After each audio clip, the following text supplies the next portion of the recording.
오늘 저희들이 읽은 이 선한 사마리아인에 대한 비유는 거의 다 알고 있는 그런 비유입니다.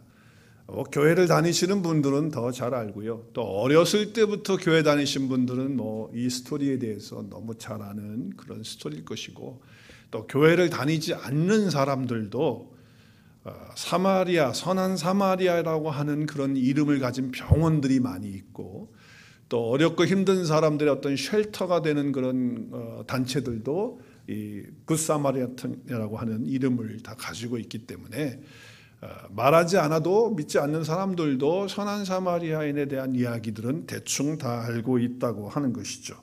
그런데 이 선한 사마리아인에 대한 설교를 할 때 저도 과거에 그랬고 오늘날 지금도 그렇게 설교를 하시는 목사님들이 많이 계시더라고요. 이 말씀을 통해서 착하게 살아라. 아멘. 어렵고 힘든 사람들을 돌봐주라. 아멘. 이제 그렇게 설교를 하죠. 어떤 윤리 같은, 도덕 같은 그런 메시지들을 설교를 통하여 목사님들이 합니다. 그런데 사실은요, 오늘 이 말씀 속에서 조금만 말씀을 들여다보고 오늘 본문 말씀을 조금만 깊게 생각하고 그리고 묵상한다고 한다면, 오늘 주님이 하시고자 하는 핵심적인 말씀은 이 비유에서 그게 아니구나 하는 것을 금방 알게 됩니다. 그냥 건성으로 읽으니까 그렇죠. 자세히 읽어보면 알 수가 있다는 거예요. 그게 보인다는 거예요. 자, 오늘 말씀을 제가 25절부터 읽은 이유가 있어요.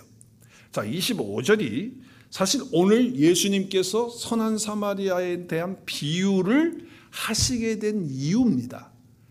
그리고 시작이 바로 여기서 시작되는 거예요.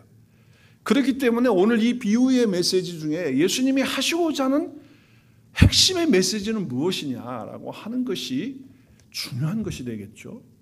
자, 오늘 25절에 보면 어떤 율법 교사가 예수님을 시험하기 위해서 왔어요. 그래서 묻는 질문이 뭐예요? 내가 무엇을 하여야 영생을 얻겠습니까? 라고 하는 질문을 던지고 있어요. 그러니까 이 질문에서 선한 사마리아인의 비유가 시작되고 있는 거예요. 출발이 된다라고 하는 거예요. 그러니까 어떤 율법 교사가 예수님께 와가지고 시험하러 와서 넘어뜨리려고 왔는지 모르겠지만은 어떻게 해야, 내가 무엇을 해야 영생을 얻을 수 있습니까? 라고 하는 질문을 한 거예요. 그러니까 오늘 본문의 전체적인 핵심은 뭐냐면 영생을 어떻게 얻느냐는 거예요. 구원을 어떻게 받느냐라고 하는 것을 오늘 이 비유를 통해서 주님이 하시고자 하는 말씀이구나 하는 것을 쉽게 볼 수가 있다는 거예요. 영생의 문제를 말씀하시면서 무슨 비유를 드셨다고요? 시작. 선한 사마리아의 비유를 드셨다는 거예요.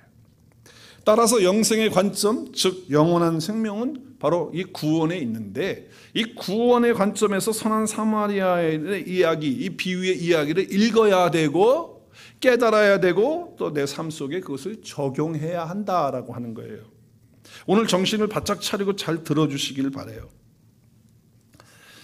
영생은 우리가 복음을 통해서 얻는 건데, 오늘 이 사마리아 사람의 이야기 가운데 복음이 들어있다는 거예요. 선한 일하고 착한 일하고 어려운 사람들 도와주라 라고 하는 메시지로 주님이 이 선한 사마리아의 비유를 드신 게 아니다라고 하는 거예요. 자, 무엇을 해야 영생을 얻느냐? 무엇을 해야 영생을 얻느냐? 질문한 이 율법 교사에게 예수님은 질문으로 또 대답을 하세요. 질문으로. 그러니까 지금 영생을 얻는 것에 대한 문제를 얘기하는데 예수님은 또 뭐라고요? 질문을 받아가지고 또 질문을 던지면서 질문을 또 하시는 거예요. 자, 어떻게 질문하셨습니까? 자, 무엇을 해야 영생을 얻을 수 있습니까? 그러니까 예수님이 율법에서 뭐라고 하냐? 율법의 구약의 말씀에 뭐라고 기록되어 있느냐? 너는 구약을 읽을 때 어떻게 읽느냐? 율법 말씀을 읽을 때 어떻게 읽느냐? 이렇게 질문을 하신 거예요. 대답은 뭡니까? 이 율법 교사의 대답이 뭐예요? 율법 교사의 대답은 너무나도 클리어하게 정확하게 알고 있었어요. 그래서 두 가지, 십계명을 요약한 두 가지, 모든 율법을 딱 요약한 두 가지를 얘기했어요. 하나는 하나님 사랑, 하나는 이웃사랑인데 그것을 구체적으로 하나님 어떻게 사랑해야 된다? 내 마음을 다하고 목숨을 다하고 힘을 다해서 뜻을 다해서 하나님을 사랑하라고 했습니다. 그렇지. 그리고 또 한 가지가 있는데 그것은 내 이웃을 내 몸같이 나처럼 그렇게 사랑하라고 하는 그게 기록이 되어져 있습니다. 이렇게 답을 한 거예요. 그때 예수님이 뭐라고 답을 이렇게 질문을 하니까 이 학자가 뭐라고 얘기를 해요? 예수님이 뭐라고 얘기해? 이 대답에 내 대답이 옳도다. 네가 지금 하고 있는 그 말이 정확하다. 율법에서는 구약에서는 그렇게 이야기한다. 그러니까 너 이것을 행해라 하는 거예요. 행해라. 그러면 산다. 이렇게 말씀하세요. 자, 그럼 우리가 이 말씀을 딱 들으면 내가 하나님을 목숨을 다해서 사랑해야 구원받을 수 있고 이웃을 내 몸처럼 사랑해야 내가 살 수 있고 구원받을 수 있구나 라고 이렇게 금방 들려질 수가 있죠. 이걸 딱 보면. 근데 오늘 전체의 말씀을 통해서 보면 사실 그게 아니라는 것을 금방 알 수가 있어요. 이 율법을 다 그대로 지키고 내가 그대로 행하면 영생을 얻는 것이구나. 그렇게 구원을 받는 것이구나 라고 그렇게 들려지는 것처럼 느껴지지만 오늘 이 말씀은 예수님께서 무슨 얘기를 하시고자 하는 거예요. 모든 율법의 네가 지금 말하고 있는 내 목숨을 다해서 하나님을 사랑하고 내 이웃을 내 몸처럼 사랑하라고 하는 이것을 너는 진짜 행하고 있니? 그 이야기를 율법 교사가 들었을 때 그러면요 내가 100% 행하고 있죠. 그렇기 때문에 나는 구원받죠. 이렇게 생각했을까요? 섬찟했을 거예요. 생각해 봤을 거예요. 내가 정말 하나님 그렇게 사랑하고 있나? 내가 이웃을 정말 내가 그렇게 사랑하고 있나? 이거를 생각해 보지 않았겠어요? 사람이라고 한다면 적어도 예수님 말씀에 그렇게 생각을 했을 거예요. 그러면서 나는 할 수 없겠구나 라고 하는 것을 깨달았을지도 모르죠. 근데 예수님께서 말씀하시는 거예요. 뭘 말씀하냐? 너 그거 그대로 지키지 못하고 있잖아. 너 그대로 행하고 있지 못하잖아. 한번 생각해 보세요. 여러분도 한번 생각해 보세요. 자, 다른 건 다 빼고 내가 하나님을 사랑하는데 내가 하나님을 사랑해. 내가 하나님을 사랑하는 데 있어서 정말 목숨을 다해서 사랑하고 있어요? 번쩍 손 들어보세요. 내가 정말 목숨, 뜻, 마음 다하는 거 말고 목숨 하나만 가지고 얘기해보자고. 정말 내 목숨 다해서 하나님 사랑하고 그렇게 말씀을 지키면서 삽니까? 그렇게 해야 오늘 산다고 그랬잖아요. 구원받는다고 예수님 말씀. 그렇게 살아요 정말? 정말 여러분이 하나님 마음을 다하고 뜻을 다하는 거 다 접어두고 목숨을 다 바쳐서 내 삶을 다 바쳐서 정말 하나님 사랑하는 거예요. 맞아요 그게? 우리 지금 이용기 집사님 오늘 기도하셨어요. 정말 우리가 말씀 앞에 하나님 앞에 나 자신을 돌아봐야 돼. 그렇게 못 살거든요. 사실 저 목사지만요. 부끄러워요. 저도 못할 것 같아. 물론 한다고 고백을 해요. 그렇지만 실제 삶을 보면 그렇지 못한 부분이 얼마나 많냔 말이에요. 거기다가 내 이웃을 내 몸과 같이 사랑하라. 자기 목숨처럼 내 이웃을 사랑합니까? 내 와이프도 나는 그렇게 사랑하지 못해. 옆에 있는 내 남편도 내 자식도 그렇게 못한다고. 교인들은 더더구나 더 못하고 정말 나 자신처럼 사랑하냔 말이에요. 못하잖아. 할 수 있는 분들 또 하고 있다고 생각하시는 분들 번쩍 손들어 주시길 바라요. 없단 말이에요. 그러면 이 율법 교사도 이걸 지금 주님이 하시는 말씀을 들었을 때 생각해보지 않았겠냐는 거예요. 그러니까 이 예수님은 율법사에게 지금 뭘 말씀하시는 거냐면 네가 율법을 다 지켜 행한다고? 그래, 그러면 영생을 얻을 수 있다고 했는데 정말 다 행하냐? 그러면 영생을 얻는 거야. 이렇게 말씀하시는 거거든요. 그런데 아직까지 율법 교사가 깨닫지 못하고 있어요. 그러니까 뭐라고 얘기를 하냐면 이렇게 이야기를 하는 거예요. 자기 자신을 옳게 보이기 위해서 자기 자신을 바르게 보이기 위해서 아직 언더스탠을 못하고 있으니까 그러니까 자기 자신을 더 나타내기 위해서 옳게 보이려고 질문을 하는 거예요. 질문을 어떤 질문을 합니까? 이 사람이 자기 자신을 좋게 보이려고 어떤 질문을 하고 있죠? 그러면 나의 이웃이 누구입니까? 자, 이웃을 내 몸처럼 사랑하라고 했는데 나는 지금 잘하고 있습니다. 내 이웃들에게 내가 정말 내 몸처럼 사랑하고 있는데 내 이웃들이 그러면 누굽니까? 라고 하는 질문을 예수님께 하는 거예요. 왜 그렇게 했다고요? 옳게 보이려고. 여기 옳게 보인다는 말은 무슨 얘기냐면 자기가 의롭게 보이려고, 나는 의롭다는 것을 드러내려고 예수님한테 이야기를 하는 거예요. 무슨 얘기예요? 쉽게 말하면 나는 율법대로 잘 살고 있다 없다? 있다는 거예요. 그래서 내 이웃이 누구냐라고 하는 질문을 스스로 던지고 있는 거예요. 나는 내 이웃들에게 이렇게 잘하고 있어요 라고 하는 것을 가르쳐주고 보여주기 위해서 나름대로 내 이웃이 누군지 다 알고 있고 그 이웃들에 대해서 설명을 하는 거예요. 근데 그 이야기를 예수님이 듣고서는 즉각 대답을 하지 않으세요. 거기에 대해서 너 그렇지 않아, 너 다 지키지 못하면서 왜 거짓말해, 이랬으면 막 예수님하고 한바탕 했을지도 모르겠죠. 당신이 내 마음을 어떻게 알아서 그래, 그럴지도 몰라. 그런 얘기 안 했단 말이에요. 안 하고서 예수님이 뭘 하느냐, 오늘 선한 사마리아의 비유의 말씀을 하시는 거예요. 이게 대답이라는 거예요. 그러니까 이 비유 속에 영생을 얻을 수 있는 길, 구원을 얻을 수 있는 길을 율법 교사에게 가르쳐주고 있는 거예요. 그런데 우리는 이 비유를 갖다가 어떻게만 적용하느냐, 어렵고 힘든 사람 도와야 한다, 우리 믿는 사람들이 더 열심히 천한 일하고 착하고 어렵고 힘든 이웃들을 돌봐주는 그런 일을 해야 된다라고 하는 것에만 맞춘단 말이죠. 그래서 사실 예수님이 하시고자 하는 메시지하고는 이게 잘 맞지가 않는 거예요. 선한 사마리아 이야기는 서로 다 알아요. 한번 내용을 잠깐 우리 한번 다 아는 얘기지만 한번 훑어봐요. 자, 지금 예루살렘에서 여리고로 내려갔다. 이걸 너무 비유적으로만 생각하지 말고 오늘 예수님께서 비유를 통해서 하시는 말씀이지만, 자, 그래서 내려가다가 강도를 만났어요. 또 그 당시에는 이제 옷이 비싸니까 옷을 뺏어갔어요. 벌거숭이가 된 거예요. 그리고 막 때려가지고 거의 죽을 만큼 죽고 다 가지고 가버렸어요. 그렇죠? 지금 그런 상태가 됐어요. 그런데 그 제사장이 그걸 봤잖아요. 지나가다가 그 모습을 봤어요. 봤는데 어떻게 해요? 피해서 그냥 지나가요. 뭐 여기에 대한 뭐 또 변명이 있죠. 아, 제사장은 레위기에 보면 시체를 만지면은 부정하게 되니까 제사를 인도 못하니까 뭐 그렇게 했다. 뭐 이렇게 이야기를 해요. 뭐 레위인도 마찬가지다. 성전에서 일하는 자들이기 때문에 그냥 지나갈 수밖에 없었다. 지금 예수님이 그거 얘기하려고 하는 게 아니라는 거예요. 오늘 비유의 핵심이 뭐냐는 걸 봐야죠. 자, 그래서 그냥 지나갔는데 어떤 사마리아 사람은 그거를 보고서 그 쓰러져 있는 강도 만나서 쓰러져 있는 사람을 보고 첫째가 뭐냐면 불쌍히 여기는 마음을 가졌다는 거예요. 불쌍히 여기는 마음이 온 거예요. 그래가지고 그 사람 시체, 죽어가는 사람에게 가까이 갔어요. 그래서 기름과 포도주를 그 상처에 부어요. 그리고 싸매줘요. 그리고 짐승에다 태워가지고 데리고 가서 돌봐주는 그런 일을 하는 거예요.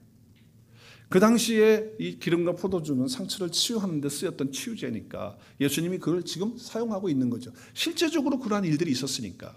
예수님의 비유는 실제 사건들을 가지고 얘기하시는 경우가 많이 있었어요. 그리고 실제로 여리고에서 예루살렘에서 여리고 내려가는 그 길에 강도를 많이 만나는 그런 일들이 있었다는 거잖아요. 그래서 그걸 가지고 현실적인 예화를 가지고 말씀을 하시는 거죠. 자, 그러고 나서 뭐래요? 주막 주인에게 데나리온 돈이죠. 2를 주기를 준 거예요. 그러니까 이틀치의 일한 값을 주고 내가 갔다가 다시 돌아오는 길에 만약에 비용이 더 많이 들어가면 내가 돌아와서 다시 리임버스 하겠다. 다시 너에게 돈을 갚아주겠다. 이렇게 이야기를 하고 갑니다. 그것이 오늘 본문의 이야기의 내용이죠. 그 비유의 내용이란 말이죠.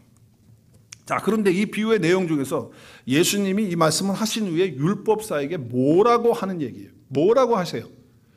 내 생각에는 이 세 사람 중에 누가 강도 만난 자의 이웃이 되겠느냐?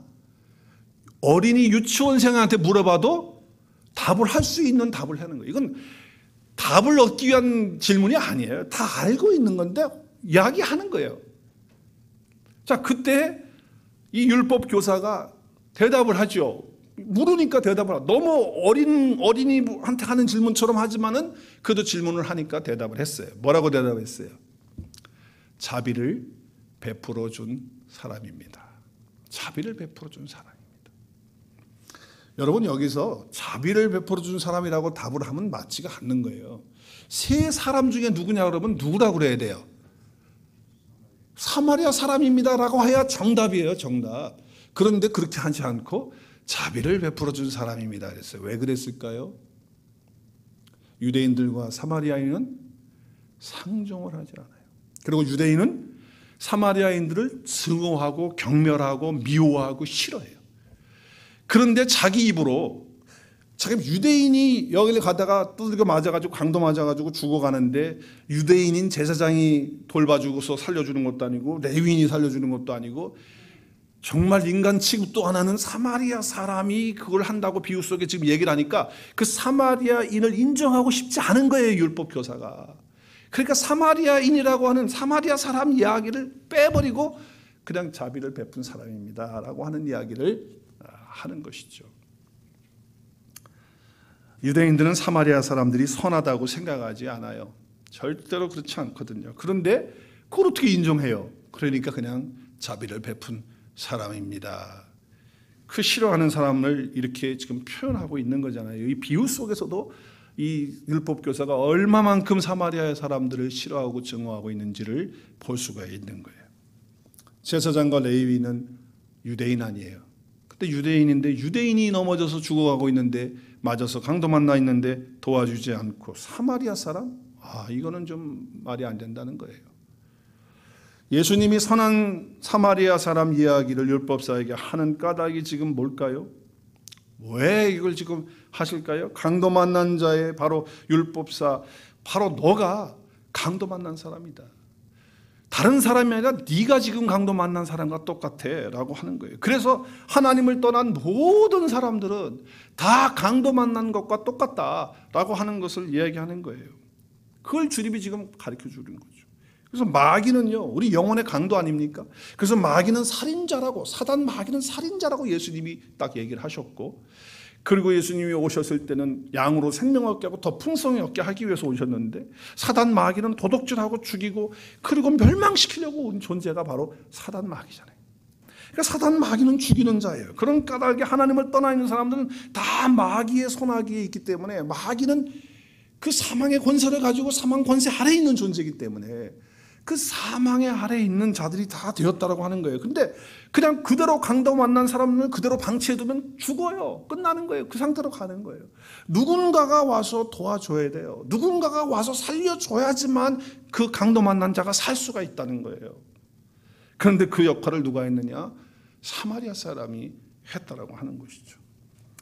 강도 만난 자를 구원해 준 사람은 누구라고요?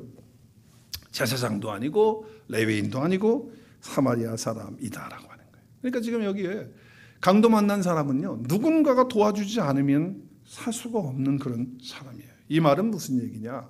자, 제사장이나 레위인은 공통점이 있어요. 성전에서 뭐 하는 사람들이에요? 하나님의 말씀대로 제사를 드리고 그리고 율법을 따라서 율법을 행하는 자들의 대표자의 인물들이에요. 제사장이나 레위인들은. 자, 그러니까 이 말은 제사장이나 레위인들이 다 뭐예요? 지금 이 사람들은 강도 만난 사람들을 구원해 줄 수 있을 만한 능력이 없는 자들이다. 이 사람들은 안 된다는 거예요. 물론 무슨 핑계를 대가지고 아까 얘기한 것처럼 뭐 나는 손으로 만지면 부정하기 때문에 뭐 그런 얘기가 아니고, 지금 예수님이 하시고자 하는 의도는 제사장이나 레위인은 율법 아래서 율법을 지키고 율법을 지킴으로 구원받는다고 생각하면서 살아가고 그렇게 가르치고 있는 자들인데, 그들은 강도 만난 자를 구원할 수 있는, 살릴 수 있는 능력이나 힘이 그들에게는 없다라고 하는 것을 예수님 말씀하십니다. 그래서 제사장은 율법에 의해서 제사드리잖아요. 레위인도 율법에 의해서 다 하는 거 아니에요. 근데 율법을 가지고서는 안 된다고 하는 것을 말씀하시는 거예요. 그래서 무엇을 해야 영생을 얻을 수 있느냐? 뭔가 자기가 해야지만 영생을 얻을 수 있다라고 하는 그런 것에 대한 대답을 하시는 게 뭐냐? 율법을 지켜서는 아무도 구원을 받을 수가 없다. 율법을 지킴으로 구원받을 사람은 율법사 너도 구원 못 받아. 그리고 모든 강도 만난 사람들, 이 땅의 모든 강도 만난 사람들은 스스로 구원 얻을 수도 없고, 율법을 죽어가는 사람이 무슨 율법을 지키느냐? 그 율법을 지킬 수도 없다라고 하는 것을 말씀하는 것이죠. 그래서 무엇을 해야 한다라고 하는 그 행함에 대한 이야기를 율법 교사가 할 때 예수님은 어떤 선행을 통해서 영생을 얻지 못한다라고 하는 말씀을 하시기 위해서 이 선한 사마리아의 비유를 하셨다라고 하는 것입니다. 제사장이나 레위인들은 다 율법 아래에 있는 사람들이에요. 그럼 율법 아래에 있는 사람이면 어떻게 되느냐? 레위기에 있는 율법의 말씀을 지켜야 돼요. 그게 뭐냐? 원수 갚지 말고 동포들을 원망하지 말고, 레위기 19장 18절 19절이죠. 내 이웃을 사랑하기를 내 자신같이 해서 사랑하라. 이것이 여호와가 하시는 말씀이다. 그래서 너희는 이 규례를 어떻게 하라? 지켜야 된다는 거예요. 근데 지금 지키지 못하고 있는 것이 문제라는 거죠. 예수님이 지금 그걸 얘기하는 거예요. 그러니까 제사장도 레위인도 율법사, 이 사람도 율법을 지키지 못한 자들이라는 것, 그것을 예수님이 지금 지적하시는 거죠. 그리고 그것만으로 영생을 얻을 수 없다라고 하는 것을 설명하기 위하여 이 비유를 이야기하셨다는 거예요. 여러분, 예수님께 찾아온 사람들 중에 이 영생에 대한 질문을 하면서 늘 어떤 것을 해야지만 된다고 하는 얘기를 자꾸 해요. 그래서 여러분, 젊으면서도 그 당시에 관원이었던 사람이 예수님께 찾아와가지고 뭐라고 얘기해요? 선한 선생님이여, 내가 무엇을 하여야 영생을 얻으리까? 지금 여기 율법 교사하고 똑같은 거예요. 그러니까 율법 아래에 있는 사람들은 율법을 지켜서 내가 무엇을 행해서 뭐 나의 어떤 공로를 쌓아서 영생을 얻는 것으로 생각을 하고 있었던 거죠. 그래서 자꾸 예수님한테 와서 묻는 거예요. 자, 강도 만난 사람, 이 사람도 선한 사마리아인이 구원을 했는데, 자, 그러면 사마리아 사람은 누구를 말하는가? 사마리아 사람은 누구를 말하는가? 사마리아 사람은 지금 누구를 보여주고 있는 것이냐면 예수 그리스도를 보여주고 있는 거예요. 선한 사마리아 사람은 강도 만난 자를 어떻게 여겼다? 오늘 말씀에 보니까 불쌍히 여겼다. 여러분, 복음서에서 이 불쌍히 여겼다고 하는 이 단어를 찾아보니까 예수님께서 거의 하신 말씀이에요. 그러니까 예수님에게 붙여지는 말씀이 바로 여기 불쌍히 여긴다는 거예요. 사람을 불쌍히 여긴다는 거예요. 그래서 제가 쭉 다 이렇게 찾아보니까 정말 많이 나오더라고요. 이 단어가 스플랑크니조마이라고 하는 단어인데, 이 동정심을 갖는다, 불쌍히 여긴다. 이 계속해서 예수님이 하시는 사건에 이 말씀이 들어있어요. 나병 환자를 주님이 불쌍히 여기셔서 그를 만져가지고 깨끗하게 해주시는 사건, 목자 없는 양들이 막 헤매고 있는 그 모습들을 보면서 불쌍히 여기는 그 마음, 12제자들을 파송하면서 지금 정말 이리 때 있는 곳으로 양을 보내는 것 같은 그런 마음으로 불쌍히 여기면서 파송하는 그 마음, 또 두 시각장애인이 눈을 못 뜨고 있는데 주님이 만져주셔가지고 눈을 뜨게 하시는데 그때도 불쌍히 여겨 눈을 뜨게 해주시고, 자기 외아들 하나밖에 없는 아들인데 아들이 죽어가지고 장례 행절을 가고 항례를 하고 있는데 예수님이 그 장례 행절을 스탑시키시고서는 그 과부의 그 마음을 불쌍히 여기셔가지고 그 아들을 살려주시고, 계속해서 그 단어를 쓰고 있어요. 아들이 귀신 들려가지고 불에도 넘어지고 물에도 넘어지니까 아버지가 너무 마음이 아파가지고 제자들이 되었는데 제자들이 못 고치니까 예수님이 산에서 내려와서 예수님 앞에 대요. 당신 제자들 못 쳤는데 해가지고 고쳐달라고 하니까 예수님이 그 마음, 그 아버지의 마음을 불쌍히 여기셔서 그 아들의 귀신을 쫓아내고, 계속 그 단어를 쓰는 거예요. 또 비유를 드시면서도 1만 달란트 빚진 사람이, 빚진 종이 자기 주인에게 이야기했더니 그 주인이 불쌍히 여기서 1만 달란트를 그 빚을 탕감해 주는 그 비유를 돌리고, 또 누가복음 15장에 가서는 탕자가 자기 아버지 재산을 다 받아가지고 탕진하고서는 거지가 돼가지고 정말 비참하게 아버지 집에 돌아왔는데 아버지가 그를 불쌍히 여겨, 측은히 여겨, 그렇게 다 쓰고 그를 안아주고 목욕시켜주고 환영하고 잔치를 베푸는 거예요. 그 불쌍히 여겨주는 그거, 그 예수님이 하시는 거거든요. 그러니까 이 선한 사마리아인을 통해서 예수님이 지금 자기 이야기를 하시는 거예요. 바로 내가 이 선한 사마리아인, 너희 강도 만나 있는 너희들이다. 내가 너희들 때문에 내가 왔다 라고 하는 말씀을 주시는 거예요. 그래서 자기의 재물과 시간과, 이 사마리아인이 다 쓰잖아요. 생명까지도 조금도 아끼지 않고 다 이런 걸. 무슨 얘기냐? 바로 이 누가복음에 기록한 누가는 이 비유를 통해서 바로 이 사마리아 사람을 통해서 예수님을 보여주고 있고 예수님을 암시해주고 있다라고 하는 것이 이 비유의 핵심인 거예요. 그리고 실제로 유대인들이 예수님을 보고서 사마리아 사람이라고 그랬잖아요. 실제로 그랬어요. 예수님을 가리켜서 당신이 사마리아 사람이라고 그랬어요. 요한복음에 보면 뭐라고 얘기를 하냐면은 유대인들이 예수님을 향해서 비아냥거리면서 아주 예수님을 사마리아 사람들은 정말 경멸했거든요. 근데 예수님은 그렇게 경멸한 거예요. 그래서 당신 사마리아 사람 아니냐 말이지. 이렇게 얘기를 했어요. 자, 한번 볼까요? 말씀에 보면 이거 설명이 지금 여기 있는데 제가 넘기지를 않았는데 보면 유대인들이 대답하여 이르되 우리가 너는 누구냐면 예수님을 누구라고요? 사마리아 사람이다. 또는 뭐라고요? 귀신 들렸다 하는 말이 옳지 않느냐. 그러니까 자기들이 스스로 대답하는 거예요. 예수님한테. 당신은 사마리아 사람이고 귀신 들린 사람이 분명한 거 그거 맞지 않습니까?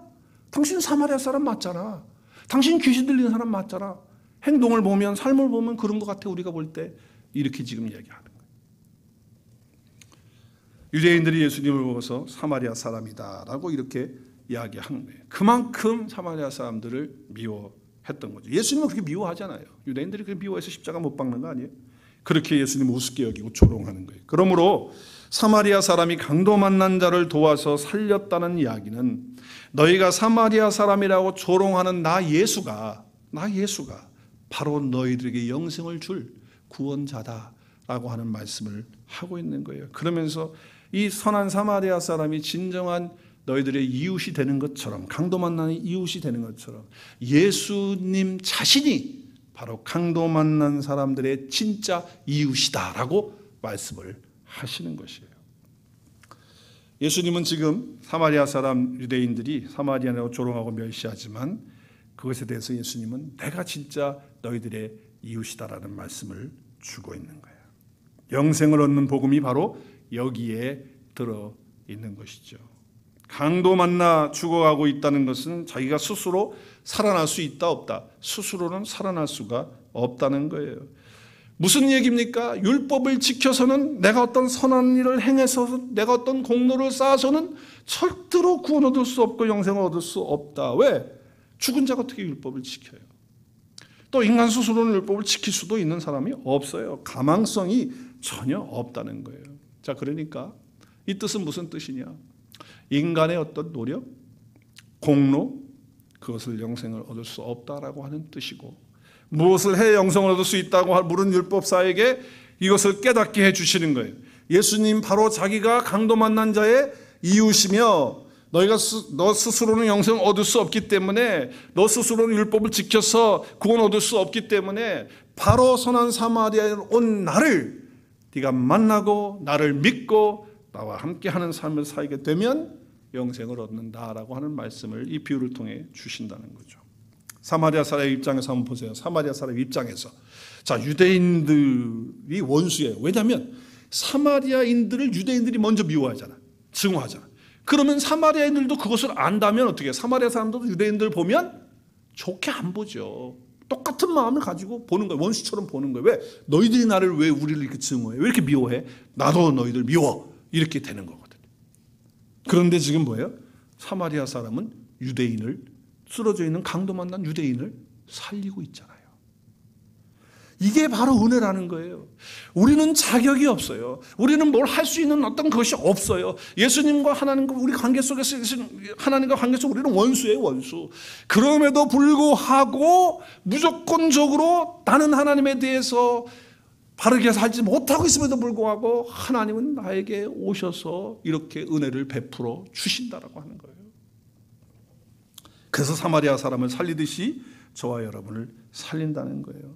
영생은 그렇기 때문에 은혜로 받는 것입니다. 구원은 은혜로 받는 것입니다. 사마리아인 입장에서 보면 강도 만난 자는 아무런 자격이나 공로가 없어요. 그러나 사마리아인이 살린 것처럼 우리 주님께서 저와 여러분의 모든 죄의 값을 다 십자가에서 치부하심으로 조건 없는 사랑으로 저와 여러분을 살려주신 거예요. 저와 여러분은 강도 만난 사람들이었잖아요. 죽는 존재잖아요. 죽는 존재. 그런데 하나님께서 그 은혜로 살려주셨다는 것입니다. 할렐루야. 그러고 나서 어떻게 해요? 기름과 포도주를 그 상처에다가 부어요.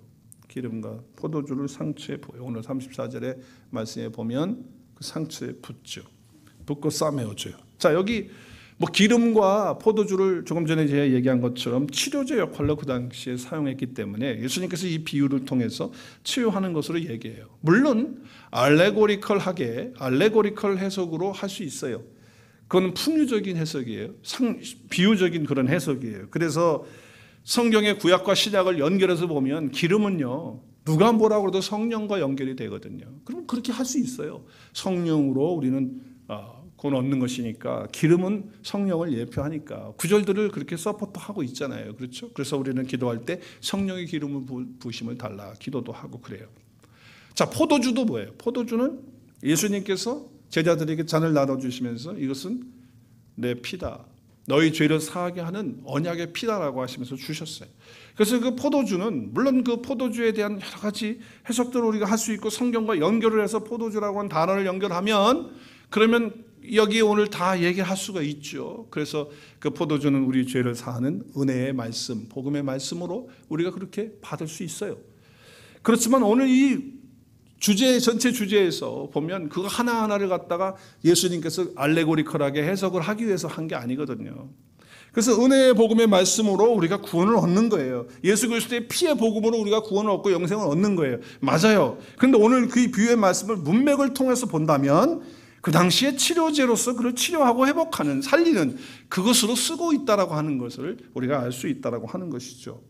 자, 그렇다고 해서 오늘 선한 사마리아의 비유를 알레고리컬하게 다 봐가지고 오늘 여기에 그 상처난 사람을 짐승에다가 태워가지고 갔으니까 그 짐승은 뭘 또 의미하고, 여관으로 갔으니까 여관은 또 뭐 교회라고 그래요. 교회로 이렇게 생각해서 데리고 가고, 여관 주인은 또 하나님이라 뭐 해가지고 뭐 갔다가 막 그냥 알레고리컬하게 그냥 그렇게 해석을 하라고 주님이 주신 게 아니에요. 또 데나리온 2개를 줬다는 거는 신약과 구약의 말씀을 줬다 해가지고 다 은혜롭게 막 받아요.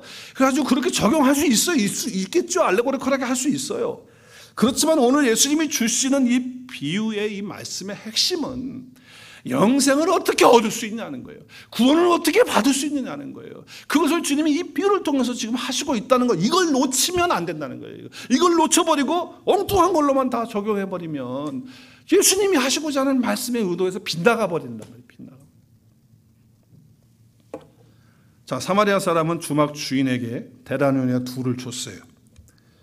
그래서 어떻게 해요? 그 값을 내주고 내가 다시 돌아오면, 비용이 더 들어갔다면 내가 돌아올 때 갚아주겠다는 거예요. 저는 이 말씀을 준비하면서 갚아주겠다고 하는 이 단어에 얼마나 마음에 감격이 오고 기쁨이 오고 막 어떻게 할 수 없어요. 왜? 사마리아 사람이 대신 갚아주고 있는데 이것이 은혜거든요. 이 사람은 지금 감동하는 사람은 갚을 능력이 없어요. 할 수가 없는 거예요. 스스로는 뭘 아무것도 할 수 없어. 근데 지금 사마리아 사람이 와서 다 갚아주고 있는 거예요. 그러다가 더 들면 돌아와서 또 다 갚아주겠다는 거예요.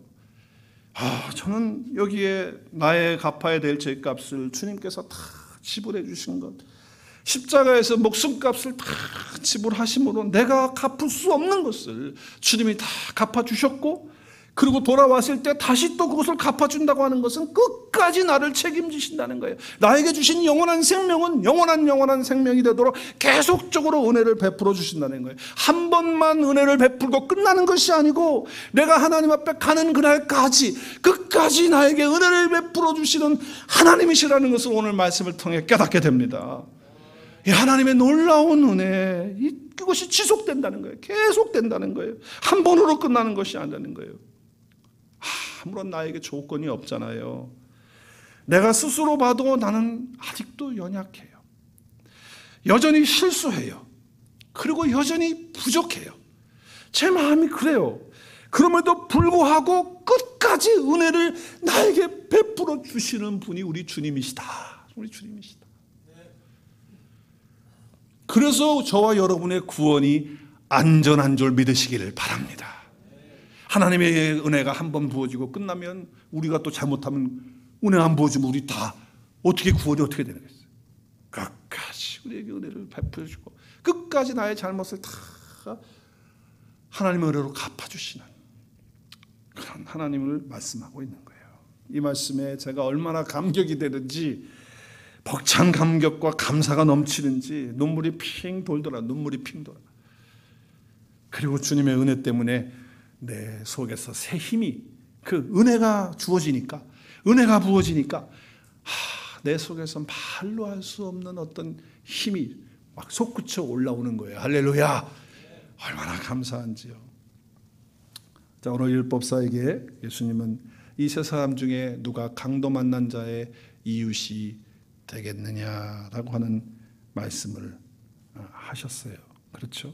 이렇게 말씀을 하셨는데, 이 말씀을 통해서 지금 이 예수님이 마지막 결론은 뭐예요? 자비를 베푼 사람입니까? 사람입니다. 이렇게 말하니까 가서 너도 이와 같이 하라라고 말씀하셨어요. 자, 오늘도 말씀을 들으면 이걸 또 행해야 되네. 뭘 가서 하라고 하는 걸. 그럼 이웃을 또 사랑하고 이렇게 행하라고 하는 것이네. 그래서 율법 교사는 지금 너를 통해서 유대인들에게 영생을 줄 자는 바로 예수 그리스도라고 했는데, 분명히 이제 그 말씀이신데, 그런데 지금 또 가서 너도 이와 같이 하라고 하는. 근데 이 강도 만난 사람인데 무슨 힘으로 이웃을 사랑할 수 있겠어요?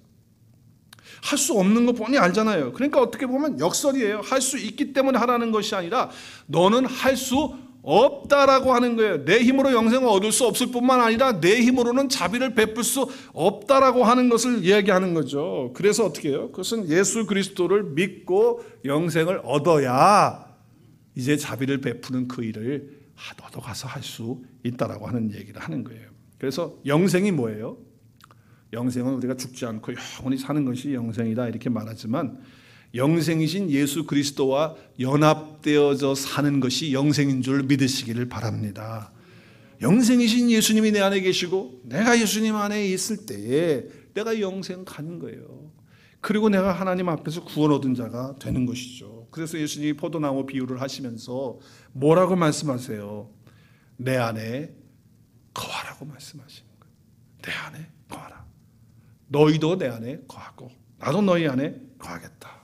요한복음 15장 4절에 보면 내 안에 거하라. 나도 너희 안에 거하겠다라고 하는 거예요. 그래서 예수님과 내가 연합이 되어지는 거예요. 예수님이 생명이잖아요. 예수님이 영원한 생명인데 그분이 나와 연합이 될 때, 일체가 될 때 바로 그것이 영생이고 그것이 바로 구원의 상태다라고 하는 말씀을 하는 거예요. 저는 예수님과 연합되어진 사람은 이제는 예수님과 함께 강도 만난 사람들을 도와주고 자비를 베풀 수 있는 자가 된다라고 하는 말씀을 주시는 거예요. 그 말씀을 주시는 거예요. 그러니까 나는 이제 이웃을 사랑할 수 있는 자가 되는데, 이웃을 사랑하는 데 있어서 가장 큰 사랑이 뭐예요?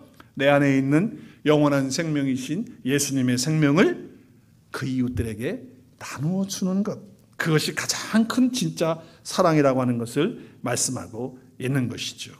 이런 면에서 우리는 사랑과 섬김을 하는 거예요. 정말 우리가 왜 어려운 사람들을 도와야 됩니까? 왜 우리가 힘들고 불쌍한 사람들에게 우리가 다가가고 섬겨줘야 합니까? 그리고 나에 있는 것들을 베풀어야 합니까? 왜 그렇습니까? 정말 예수님이 말씀하시는 가장 큰 이웃을 사랑하는 큰 사랑, 내 안에 있는 영원한 생명을 그들에게 나누어 주는 그 일을 위해서, 그래서 내가 복음으로 생명을 낳도록 하기 위해서, 그래서 이웃을 자신처럼 사랑하라고 하는 것인데, 그것이 내가 이제 혼자 하는 게 아니고 내 안에 영생으로 함께 계시는, 내가 예수님과 연합되어서 예수님이 포도나무시고 내가 가지가 돼서 붙어서 주님이 공급해 주신 힘과 그 능력과 그 예수님의 사랑과 그 은혜를 가지고 이제 어떻게 해요? 사람들을 섬기는 거죠. 내가 하는 게 아니에요. 이제 내 안에 계신 예수님과 함께 그 일을 하면서 하나님의 역사를 이루고, 그리고 정말 이웃의 큰 사랑인 예수 그리스도의 그 생명을 줄 수 있는 자가 될 수 있다. 그러면서 율법사에게 이야기하는 거예요. 너도 가서 이와 같이 하라고 말씀을 주시는 것입니다. 저와 여러분이 오늘 이 말씀을 통해서, 사마리아 선한 비유를 통해서 두 가지의 말씀을 좀 잡았으면 좋겠어요. 하나는 정말 나는 강도 만난 자의 사람인데, 그런 사람인데 선한 사마리아인 대신 예수님이 나에게 오셔서 이렇게 회복하시고 치유하시고 영원한 생명 주셔서 살게 하셨다. 이건 하나님의 은혜다. 나는 율법으로 내 힘으로 내 공로로는 영생 얻을 수 없는데 하나님이 주신 그 은혜에 정말 감사하고 감격하는 저와 여러분이 될 수 있기를 바랍니다. 그것이 가장 먼저 우리 가운데 그 감격이, 그 은혜가, 그 기쁨이 우리 속에서 항상 샘솟듯이 올라올 수 있도록, 감사가 올라오고 감격이 올라올 수 있도록. 그리고 또 한 가지는 내가 예수님과 생명으로 연합돼서 영원한 삶이 내 안에 있다면 그 영원한 삶을, 그 영원한 생명이 되신 예수님을 나도 이제 이웃들에게 가장 큰 사랑으로 나누어 줄 수 있기 위해서 어려운 사람을 도와주고 힘든 사람들과 나누고 이렇게 하는, 그래서 예수님이 너도 이와 같이 하라고 하는 그 말씀을 오늘 주님이 저와 여러분에게 주시는 말씀으로 받고 주님과 함께 나가서 자비를 베푸는, 그래서 주님의 생명을 주는 저와 여러분의 삶이 되고 우리 오늘의 교회가 될 수 있기를 주님의 이름으로 축복합니다.